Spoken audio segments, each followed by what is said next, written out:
एक तस्वीर पूरी सियासत को ही बदल देती है। बिहार की राजनीति में भी कुछ इन दिनों ऐसा ही होता नजर आ रहा है। दिल्ली एम्स में उपेंद्र कुशवाहा से बीजेपी नेताओं की मुलाकात क्या हुई? 2024 के चुनाव से पहले नया सियासी सिगुफा शुरू हो चुका है। उपेंद्र कुशवाहा एक बार फिर यू टर्न ले सकते हैं और कल नीतीश कुमार के बयान के बाद कुशवाहा ने आज जो कुछ भी कहा वो बड़ी राजनीतिक उलटफेर की ओर इशारा कर रहा है, लेकिन सभी इस पर खुलकर कुछ भी बोलने से बच रहे हैं। जेडीयू कमजोर हो रहा है। जेडीयू के कौन नेता बीजेपी के संपर्क में हैं?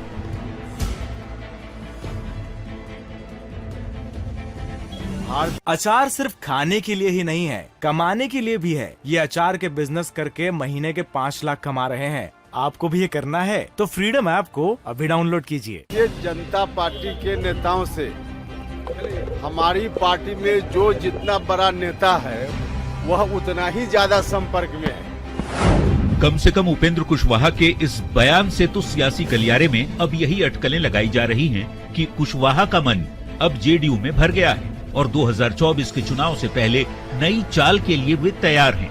तभी तो दिल्ली एम्स में बीजेपी नेताओं से मुलाकात पर जब सियासत गरमाई तो उपेंद्र कुशवाहा सफाई देने की बजाय पार्टी के कई बड़े नेताओं के विपक्षी बीजेपी के संपर्क में होने का दावा कर रहे हैं। ऐसे में हैरान करने वाली बात ये कि जो उपेंद्र कुशवाहा कल तक ये दावे कर रहे थे कि बीजेपी के कई नेता उनके संपर्क में हैं, आखिर वो स्थिति अचानक कैसे बदल गई? बीजेपी के किसी नेता से मुलाकात का यह अर्थ निकालना कि हम बीजेपी के संपर्क में हैं, जिस अर्थ में संपर्क की बात की जा रही है, भारतीय जनता पार्टी के नेताओं से हमारी पार्टी में जो जितना बड़ा नेता है वह उतना ही ज्यादा संपर्क में है।